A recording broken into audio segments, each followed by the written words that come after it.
name is Jason Evans. This is category 1. First we're going to do a prone leg length analysis. So I'm going to have you separate your ankles 14 inches, and then I'll have you resist. Fantastic. And now I'm going to look for, I've had our shoes taken off, of course, and I will look for superior malleolus, and that is on the left side, so that is the short leg. Next we'll do the trap fiber analysis. I'm going to find the AC, and I'm going to palpate 3/4 lateral to the spinous on both sides. I'm going to divide that in half, and that's going to be zone 4. And then I'm going to palpate zone 1 through 7 to find out which one is the most tender. Which one's the most tender? Is this 4 right here the most tender for you? Fantastic. So then on the right, I found zone 4. On the left, she has tender at zone 3. Which one is the most tender? The right? Okay, fantastic. So that would correlate to C4 spinous, T1 spinous, and L2. And I'll palpate each of those, and you tell me which one is the most tender. So the L2, T1, and C4, which one is the most? T1. T1, okay. So then we'll make an adjustment on that, and that's going to be a spinous process knife edge, I to S, slightly P to A. So, and then boom, adjusted, repalpate. It should be a decrease in tenderness by 80%.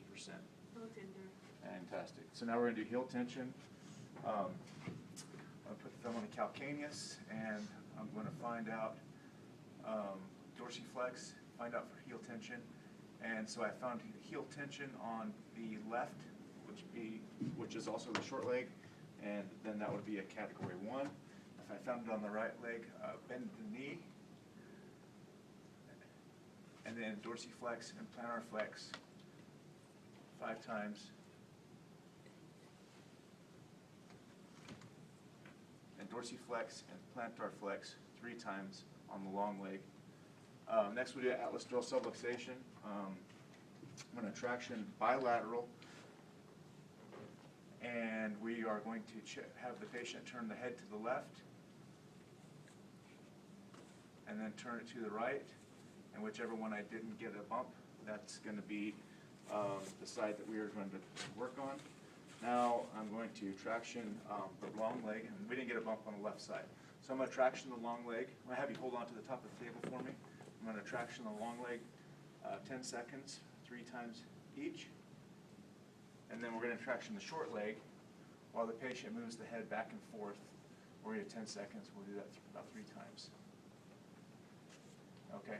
Next, we're going to do the correction for our atlas dural subluxation. I'm going to have you turn your head to the side of the where we didn't have to find the bump. That'll be to the left. And then I'm going to traction that. Have you hold on to the top of the table for me, and I'll traction that. Oh, sorry, this is going to be a bilateral, so we're going to traction that for 10 seconds for 3 times while the patient has the head turned to the left. And that's for atlas dural subluxation. Next, we're going to do the crest and dollar sign.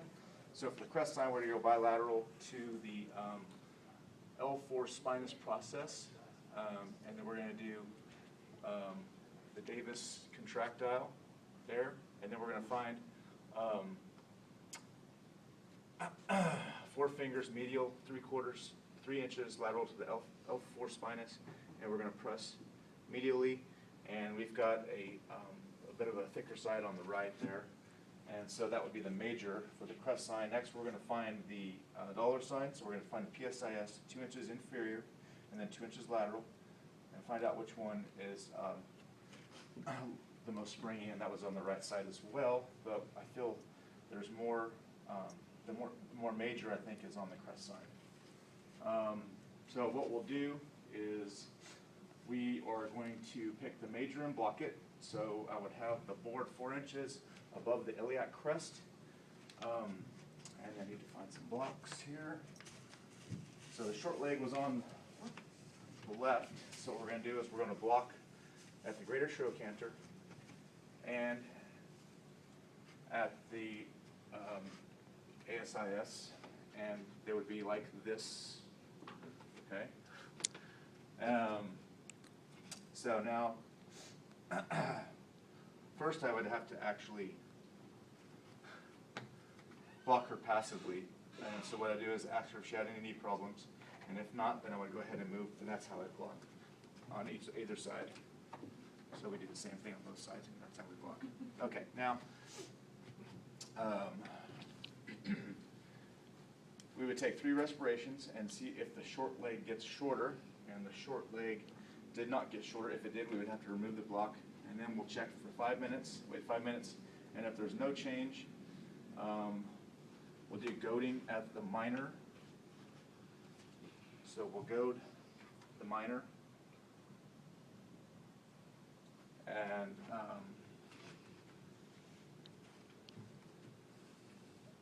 check and see if it's balanced again. Okay, you gotta pause that. So we would block the patient for a maximum of 10 minutes, and the goal is to balance the leg length. So now we will adjust the major. We will not adjust over the block, and we will not pull a block. So we've got the block at the greater choke hand on the left, and at the ASIS on the right. So we cannot adjust here or there. We have to adjust on the left, right. And so what we'll do is, since we had a major crest, we're going to do a knife edge at the iliac crest, and then the ish-2 toggle. So we do a knife edge right here at the iliac crest, and then we'll do a toggle at the ischial tuberosity, okay? And then we'll go ahead and pull the blocks. Next is the vasomotor response. So I'm going to palpate the inferior aspect of the most tender spinous process. Pause. So we're going to do the sacral base analysis now. So I'm going to put my thumb on the spinous at L5 right here, and then I have you patient cough. And so that went up to the ceiling, so that would be a sacral base positive. So then I'm going to move the blocks to the happy face right here. And then we're gonna press on the sacral apex and have the patient exhale as I press on the sacral apex. Okay, terrific. Now we're going to check the vasomotor response. I'm gonna pause. She won't stop. So while I was making the correction on the sacral base analysis, I was actually looking at her back, and I was looking for hyperemia or blanching. And in that area, that's where I'm going to start palpating the spinous processes. I'm going to palpate the most inferior aspect and find the tender one. And then what I'm going to do, and I would refer to my trap fiber analysis chart. So is that T4 spinous tender right there? Mm-hmm. Okay.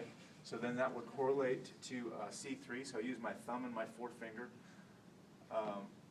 as I press inferior on the TVP at the corresponding, and then I to S, and I press and relax 5 seconds. So I'm looking for dampness at the area of C3. And when I find that, then I would set with using a knife edge I to S on the inferior spinous of T4.